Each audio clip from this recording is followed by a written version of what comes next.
Isang mapagpalang araw sa ating lahat.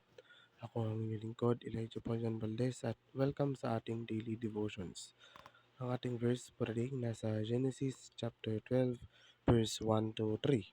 Sinasabi dito na sinabi ni Yahweh kay Abraham, lisanin mo ang iyong bayan, ang tahanan ng iyong ama at mga kamag-anak at pumunta ka sa bayang ituturo ko sa iyo.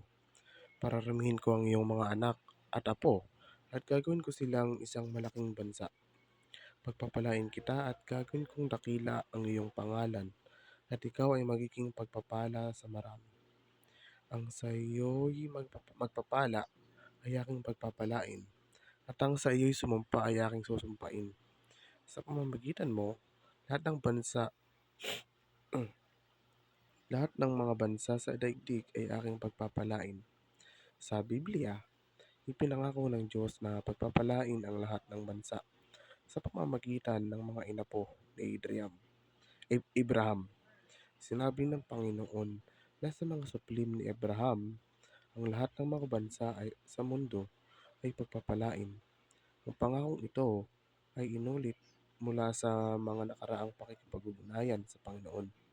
Kasama pa ng mga pagpapalang ito sa mga tao sa mundo ay darating sa pamamagitan ng mga inapo ni Abraham at hindi lamang sa pamamagitan niya. Sinasabi ng Biblia na dadalhin ng Diyos ang lahat ng bansa sa ilalim ng otoridad ni Kristo sa pamamagitan ng Ebanghelyo at pagiging alagad ng mga bansa. Binibigyan ni Jesus ang kanyang mga alagad ng otoridad na gumawa ng mga alagad sa lahat ng mga bansa. Inutusan ni Jesus ang kanyang mga disipulo na magbinyag at turuan ang mga tao na sundin ang kanyang mga utos. Ang salitang isinaling mamuno sa talatang ito ay nangangahulugang magpastol o maghari bilang isang pastol. Ang bakal na sentro ay nagpapahiwatig ng hindi nagbabasag na lakas at kapangyarihan. Para purihin ang Diyos para sa kanyang paglalaan, maaari mong ipahayag ang pasasalamat sa kanyang katapatan sa paglalaan ng iyong mga pangangailangan na kinikilala na siya ang tunay na tagapaglaan at pinasasalamatan siya sa kasaganahan na ipinagkaloob niya sa iyo. Maaari kang magpasalamat sa Diyos para sa mga pagpapala sa pamamagitan ng mga pagbibigay ng pasasalamat, pagdarasal at pamumuhay ng mapagpasalamat. Isaalang-alang ang mga biyayang natanggap mo at magpasalamat para sa kanila. Ipakita ang iyong pasasalamat sa pamamagitan ng panunumbalik sa Diyos.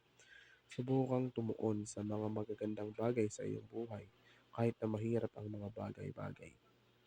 Gamitin ang mga biyayang natatanggap mo para makatulong sa iba. Kapag namumuhay tayo ng pagpapasakop kay Kristo sa ating mga puso, mga hangarin, mga kagustuhan, mga pangangailangan, ay makakaayon sa Kanya ang tunay na mga pagpapala ng isang ganap sa buhay ay mapapasa iyo. Sa kabila ng ating likas na kawalan ng tiwala sa otoridad, dapat nating sundin ang mga otoridad sa atin dahil ang Diyos ay may kapangyarihan na inilagay sila roon para sa ating ikabubuti. Ang pagkilos ng marangal sa mga may otoridad ay isang kritikal na bahagi ng paggawi sa ating sarili sa isang banal na paraan. Muli, ako ang inyong likod, Elijah Paulian Valdez, at dito na nagtatapos ang aking daily devotions.